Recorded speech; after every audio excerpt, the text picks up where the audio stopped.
Hello बच्चों, कैसे हो आप सभी लोग। आई होप आप सभी लोग अच्छे होंगे।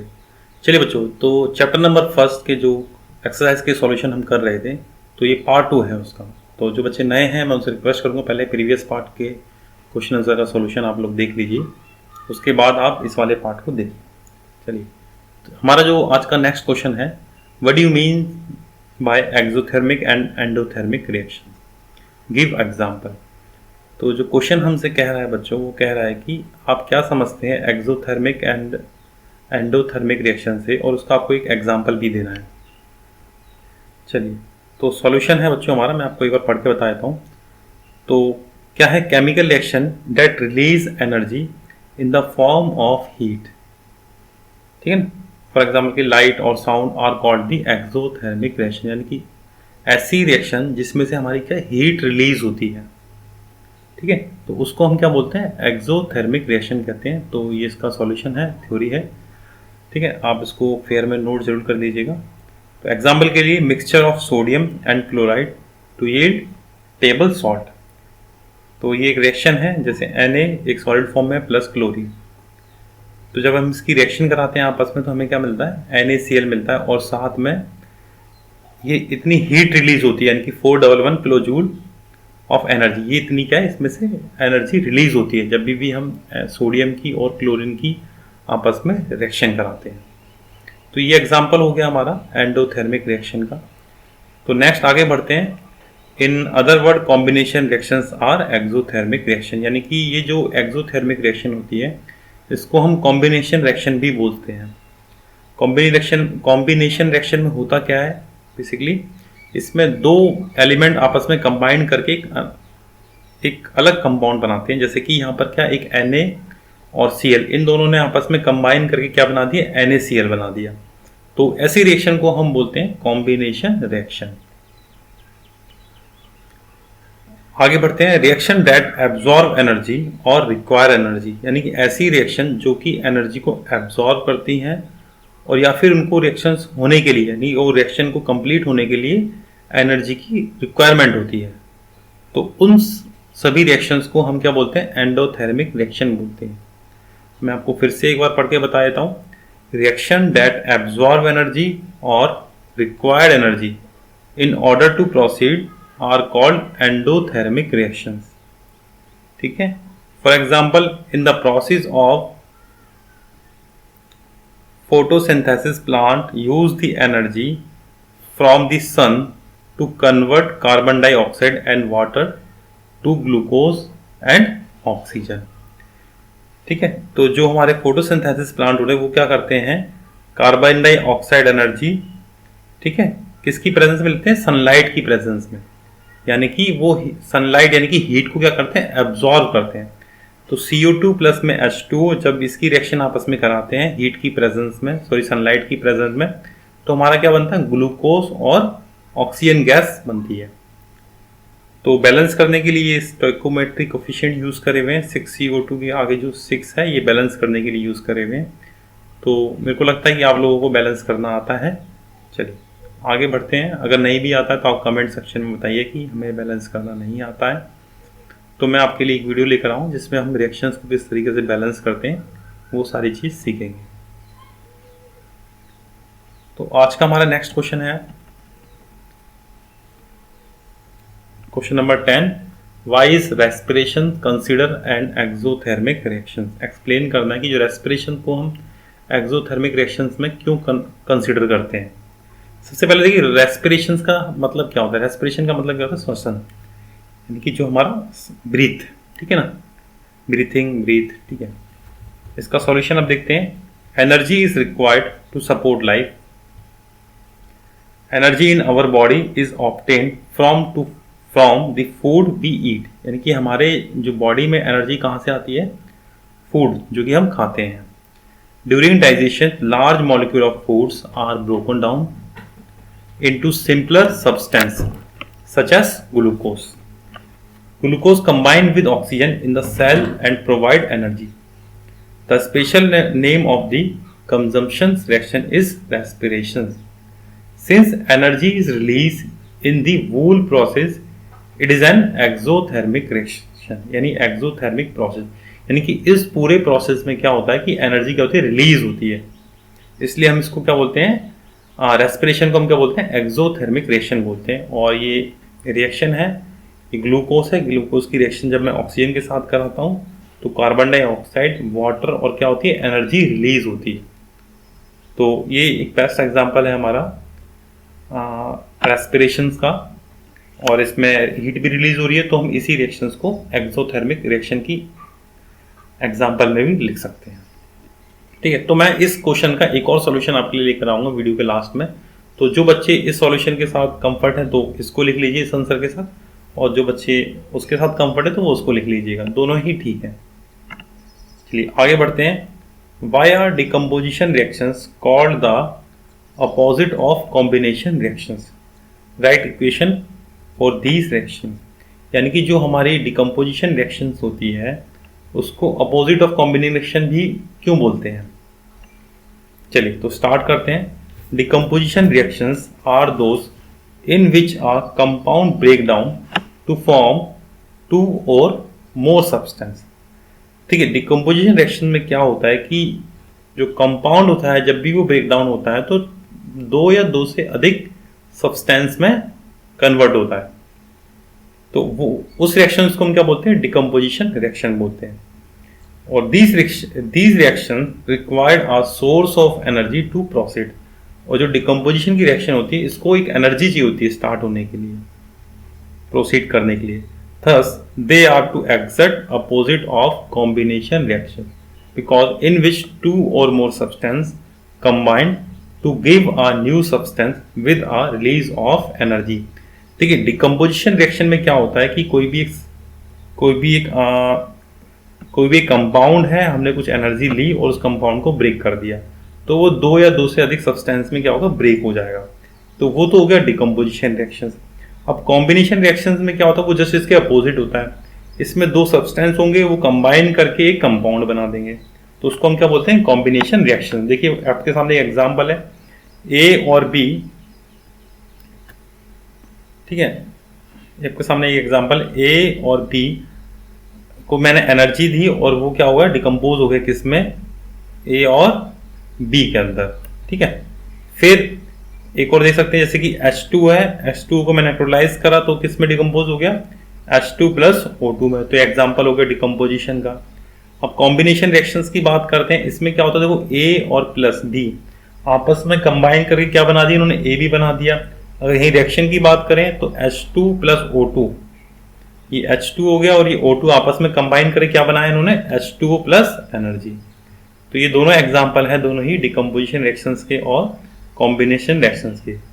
तो please note down in the your notebook, both are the example of the decomposition and combination reactions.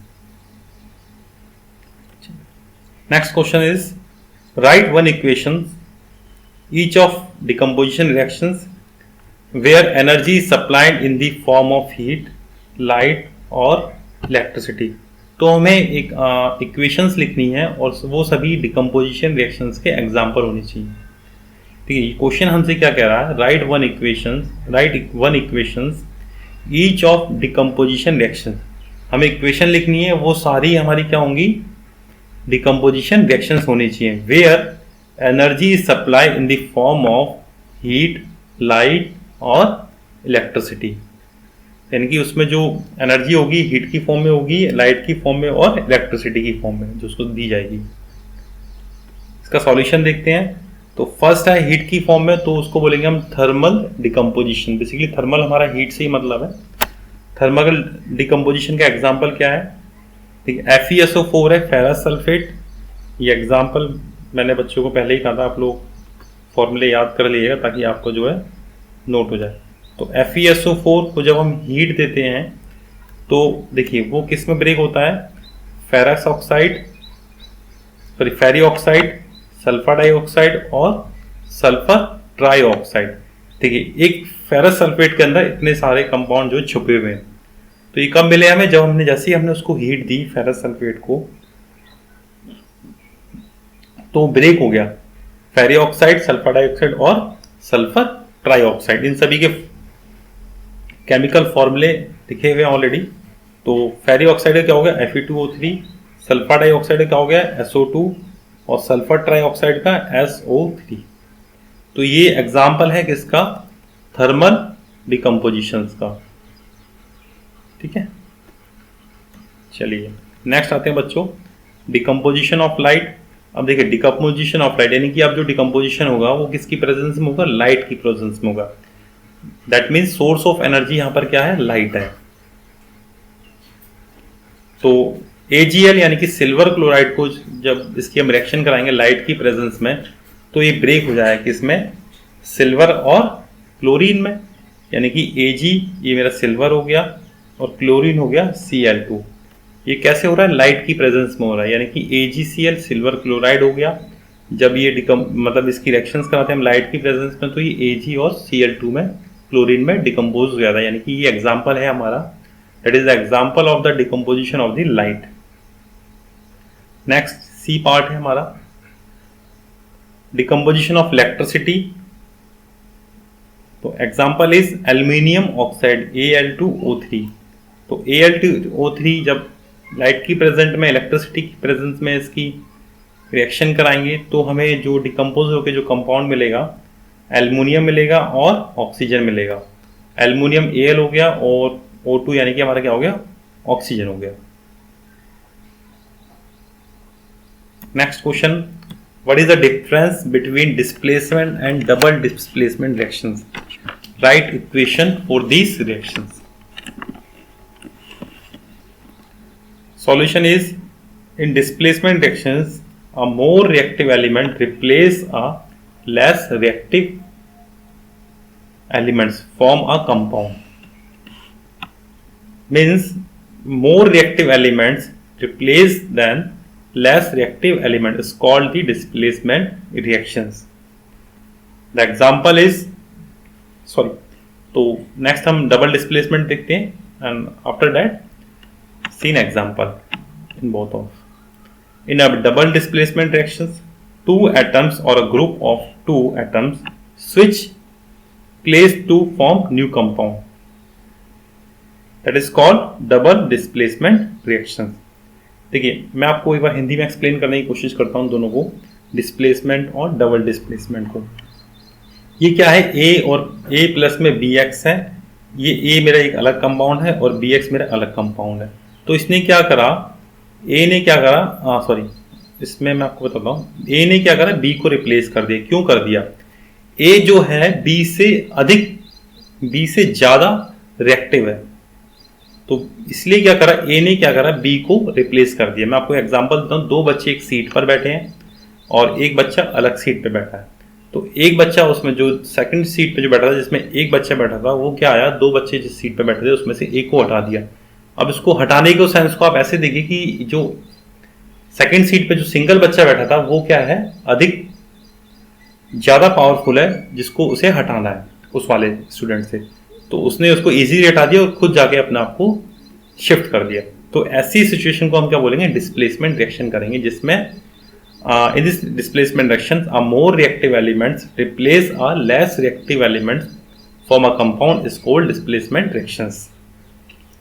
तो इन डबल डिस्प्लेसमेंट रिएक्शंस में क्या होता है, डबल डिस्प्लेसमेंट रिएक्शंस में टू एटम्स और group of atom switch places, तो both are switch the place to form new compound.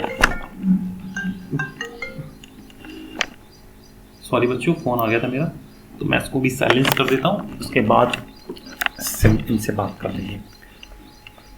तो example देखते हैं हम डबल डिस्प्लेसमेंट रिएक्शंस का और डिस्प्लेसमेंट रिएक्शंस का। तो बेस्ट एग्जांपल है CuSO4 प्लस Zn। Zn क्या करेगा, Cu को डिस्प्लेस कर देगा, because Zn is more reactive than Cu। तो जो नया कंपाउंड बनेगा हमारा ZnSO4 बनेगा और कॉपर अलग से आ जाएगा। तो ये है डिस्प्लेसमेंट रिएक्शंस का एग्जांपल। नेक्स्ट है Na2SO4 प्लस के BaCl2। अब इसमें क्या होगा, देखिए जो SO4 है ये Cl2 को रिप्लेस कर देगा और Cl2 क्या करेगा, SO4 को रिप्लेस कर देगा। मैंने क्या करा, इसमें दोनों आपस में क्या करते हैं, स्विच कर लेते हैं।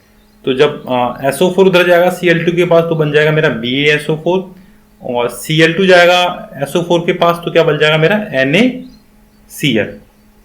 तो ये एग्जांपल है मेरा डबल डिस्प्लेसमेंट रिएक्शंस का। नेक्स्ट आते हैं, in the refining of silver the recovery of silver from silver nitrate solution, यानी कि जब सिल्वर की रिफाइनिंग हम करते हैं तो the recovery of silver from silver nitrate solutions involve displacement of copper metal.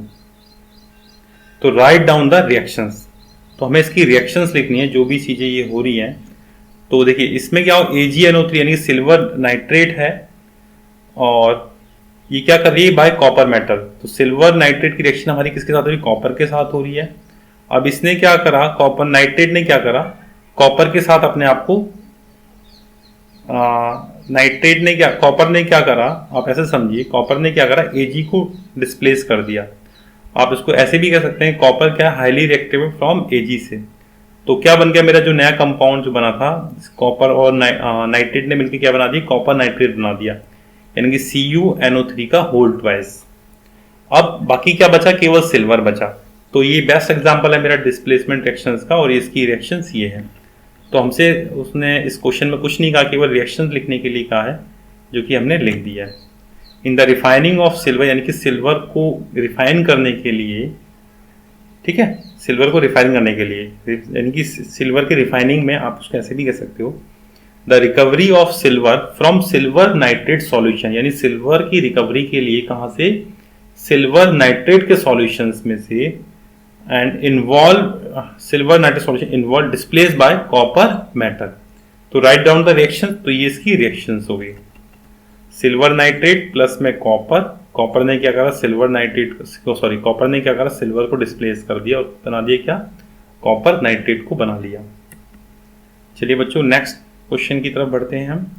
What do you means by precipitate reactions, precipitation reaction भी बोल सकते हैं आप उसको, एक्सप्लेन बाय गिवन एग्जांपल। चलिए what do you means by precipitation reactions, okay. तो इसका solution देखते हैं, अ रिएक्शन इन विच, ऐसी reaction in which insoluble solid, जिसको हम बोलते हैं प्रेसिपिटेट बोलते हैं, इनसॉल्युबल सॉलिड यानी कि प्रेसिपिटेट जो कि सॉल्युबल नहीं होता है, ऐसा सॉलिड, इस form is called the precipitation reaction, यानी कि ऐसी रिएक्शन जिसमें हमारा इनसॉल्युबल सॉलिड फॉर्म्ड होता है उसको हम क्या बोलते हैं, प्रेसिपिटेशन रिएक्शन बोलते हैं, प्रेसिपिटेशन रिएक्शन बोलते हैं। सॉरी प्रोनाउंसिएशन है प्रेसिपिटेशन, मैं उसको कई बार प्रेसिपिटेशन बोल रहा हूँ, तो नहीं, प्रेसिपिटेशन रिएक्शंस बोलते हैं। तो फॉर एग्जांपल के लिए इसका एग्जांपल देखते हैं हम। जब सोडियम कार्बोनेट यानी कि sodium carbonate Na2CO3 react with the calcium chloride, when sodium carbonate react with the calcium chloride, that is the chemical formula is CaCl2, then it will be give calcium carbonate and then calcium carbonate is precipitate जो कि insoluble है, insoluble solid है, और साथ में हमारा एक salt बनता है उसको बोलते हैं सोडियम क्लोराइड NaCl। तो in this reactions calcium carbonate is obtained as a precipitate has it is precipitation reactions।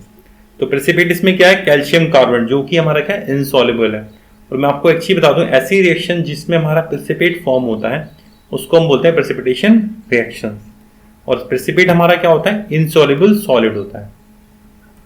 Another example of this precipitation reactions का, Na2SO4 sodium sulphate react with the barium chloride यानी कि BaCl2, तो क्या बन रहा है हमारा बेरियम सल्फेट और सोडियम क्लोराइड NaCl। तो बच्चों NaCl, तो in this reaction barium sulphate is obtain as a precipitate जो कि हमारा क्या है, इनसॉल्युबल सॉलिड है। ओके बच्चों नेक्स्ट क्वेश्चन की तरफ बढ़ते हैं, तो जो कि हमारा मेरे हिसाब से जो लास्ट नहीं है, लास्ट टोटल क्वेश्चन हमारे बच्चों इसमें 20 क्वेश्चंस हैं। तो इस वीडियो में कोशिश करूंगा सारे क्वेश्चंस को कवर करने की। तो जो हमारा 16 क्वेश्चन है, explain the following term of gain और loss of oxygen with 2 example each.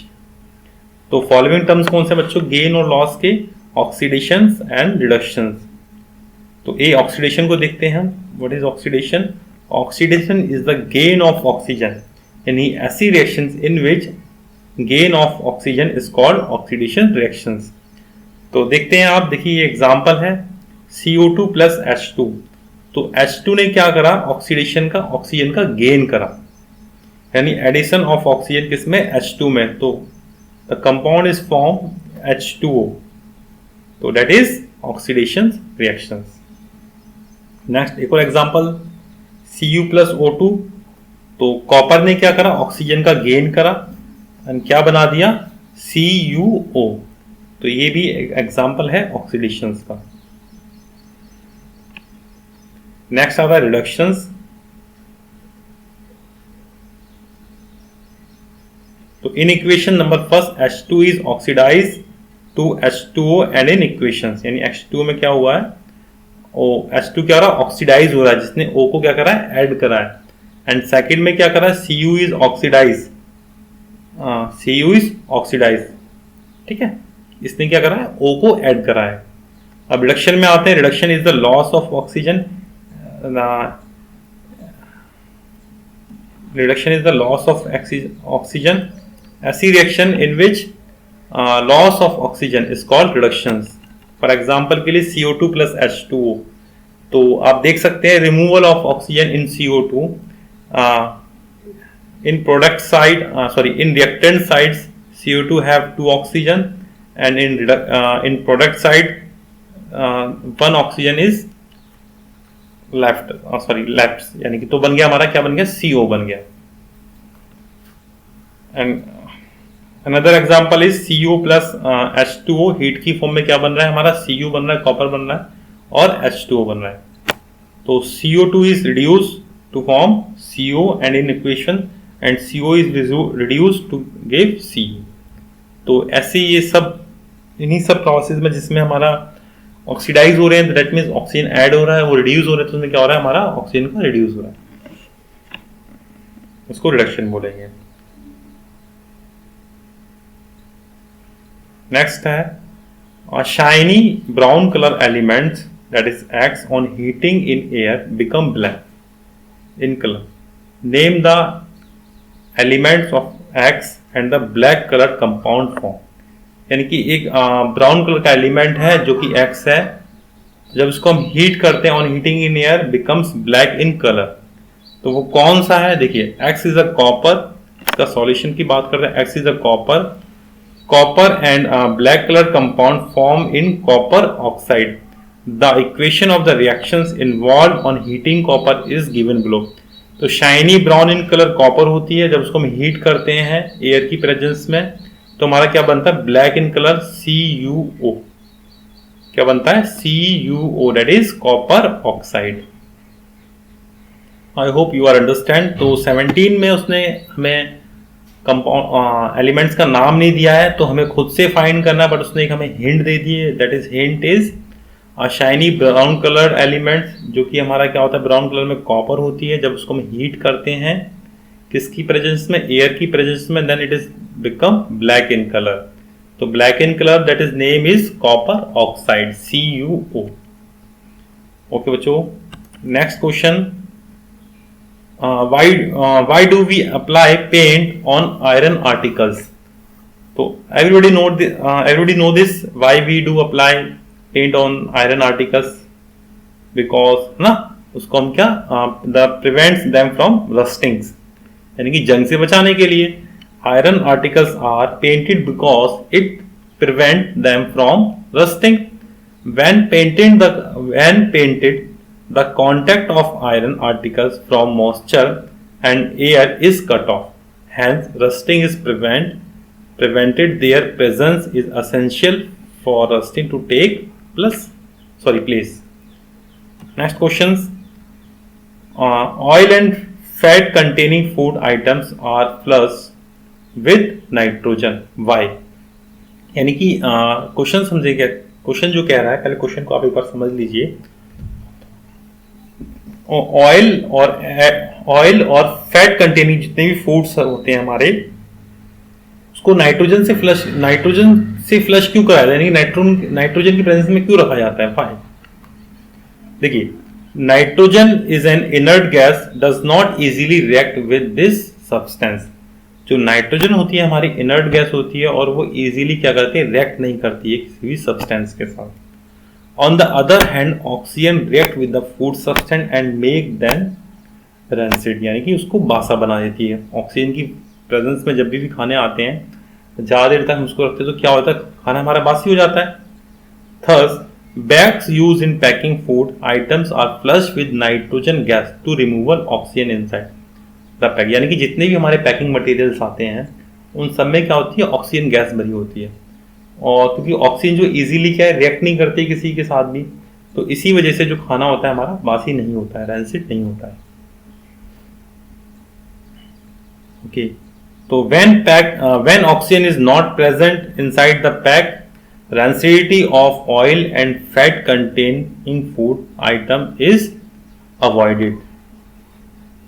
Okay, I hope आप लोगों को क्लियर हो गया होगा ये। तो 19th का ये सॉल्यूशन था, 19th क्वेश्चन का। तो मेरे हिसाब से अब ये जो लास्ट क्वेश्चन होगा आई थिंक इस एक्सरसाइज का, यस लास्ट क्वेश्चन है। तो explain the following term with one example each, Crocin और रैंसिडिटी। तो रैंसिडिटी पे तो अभी हम ऑलरेडी डिस्कस कर चुके हैं, तो क्रोसिन पर डिस्कस करते हैं। Corrosion is defined as a process where material usually metal, okay. और देखिए क्रोसिन जो हमारा क्या होता है, corrosion defined as a process where material usually metal, ठीक है ना, और deteriorates as a result of a chemical reactions with air, moisture, chemical etc. For example, iron in the presence of moisture react with oxygen to form hydrated iron oxide। और hydrated iron oxide क्या है, इसको हम rust बोलते हैं, यही हमारी क्या है, रस्ट है, ठीक है ना। तो रिएक्शंस क्या बन रही है, यानी कि Fe मेरा आयरन हो गया, O2 मेरी ऑक्सीजन हो गई एंड H2 क्या हो गया, मेरा वाइटर हो गया। तो इन सब की साथ रिएक्शन करने के बाद आयरन क्या होता है, आप सब जानते हो, वो जंग लग जाती है उसके अंदर। जो आयरन होता है यानी कि लोहा होता है, वाटर और हवा की प्रेजेंस में क्या लगता है आपको, सब जानते हैं, जंग लगता है। आपने देखा होगा जिनके जो गाटर वाले मकान होते हैं, जब उस पर हम पेंट नहीं करते हैं तो उसमें क्या, देखो तो कंटिन्यूसली उस पर ऑक्सीजन मिलती रहती है, हवा उसको मिलती रहती है, और तो जब बारिश भी उसको मिलती है, यानी वाटर की प्रेजेंस में आता है, तो उसके बाद क्या होता है, लोहे में जंग लगना स्टार्ट हो जाता है। तो उसको हम बोलते हैं हाइड्रेटेड आयरन ऑक्साइड, जो कि हमारा क्या है, रस्ट है। तो ये क्रोसिन हो गया, ठीक है ना। Corrosion is defined as a process where material usually metal deteriorates as a result of a chemical reaction with air, moisture, chemical etc. For example, iron in the presence of moisture react with oxygen to form hydrated iron oxide, और hydrated iron oxide is the rust। Next आता है rancidity। तो the process of the oxidations of fats and oil that can be easily noticed by the change in the taste and smell is known as rancidity। तो rancidity जो क्या होती है, the process of the oxidation of fat and the oil that can be easily noticed, कैसे, उसके जो smell होती है और उसके टेस्ट से। For example the taste and the smell of butter change when kept for the long time, यानी कि जो बटर है उसका जो टेस्ट है वो चेंज हो जाता है जब उसको हम ज़्यादा लंबे समय के लिए रखते हैं। रैंसिडिटी कैन बी अवॉइड, जो रैंसिडिटी होती है उसको हम अवॉइड भी कर सकते हैं, कैसे, storing food in air tight container, okay, storing food in refrigerator, ठीक है, और एडिंग एंटीऑक्सीडेंट्स, ठीक है, storing food in an environment of nitrogen. तो इन सभी प्रोसेस से हम क्या करते हैं, रैंसिडिटी को अवॉइड कर सकते हैं। तो जो मैंने आपसे कहा था कि क्वेश्चन नंबर जो 10th है चैप्टर नंबर 1 का, उसके लिए मैं आपके लिए एक और सॉल्यूशन लेकर आऊँगा।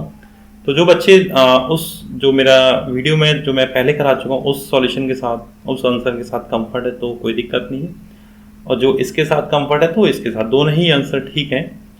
तो ये थोड़ा सा छोटा है, वो थोड़ा सा बड़ा है, बस ये है इन दोनों के बीच में डिफरेंस। तो क्वेश्चन मैं दोबारा से पढ़ता हूँ। Why is respiration considered an exothermic reactions, explain. तो आंसर है इसका बच्चों, any reaction that evolves heat as a by product of the reactions is called exothermic reactions, यानी कि ऐसी रिएक्शन जिसमें क्या होती है, हमारी हीट क्या होती है, इन्वॉल्व होती है। तो उन्हीं सब को हम क्या कहते हैं, एक्सोथर्मिक रिएक्शन कहते हैं। चलिए, देयरफॉर अब आगे बढ़ते हैं। Therefore respiration is an exothermic reaction and the heat produce is distributing throughout the body as energy, ठीक है ना। And that is the reason when we breathe out और ब्रीथ इज वार्म। तो ये एक रीजन है कि जब भी हम श्वास लेते हैं, ब्रीथ करते हैं, तो हमारी ब्रीथ क्या होती है, वार्म होती है, हल्की सी गर्म होती है। तो ये बेस्ट एग्जांपल है एक्सोथर्मिक रिएक्शन का, ठीक है, क्योंकि एक्सोथर्मिक रिएक्शन क्या, जिसमें से हीट हमारी क्या होती है, रिलीज होती है। आप यहाँ देख सकते हो, रेस्पिरेशन में भी देख लीजिए, अब जैसे ही हम ब्रीथ लेते हैं क्या, तो हमारी ब्रीथ आप नोटिस करोगे, हाथ रखे मुंह पे, तो ब्रीथ जो हमारी होती है क्या, वो हीट होती है, गर्म होती है। मैंने करके देखा, आप भी करके देख लीजिए। चलिए बच्चों, थैंक यू। तो बच्चों मेरे हिसाब से क्या, आपके हिसाब से भी जो चैप्टर फर्स्ट है उसके हमने सभी एक्सरसाइज के क्वेश्चन कर लिए हैं। पार्ट 2 में पूरे क्वेश्चंस कवर हो चुके हैं। तो मैं आपसे रिक्वेस्ट करूंगा, लाइक, सब्सक्राइब और वीडियो को ज़्यादा से ज़्यादा शेयर करिएगा अपने फ्रेंड्स के साथ, ठीक है, और फेयर नोट्स जरूर बना लीजिएगा। थैंक यू बच्चों।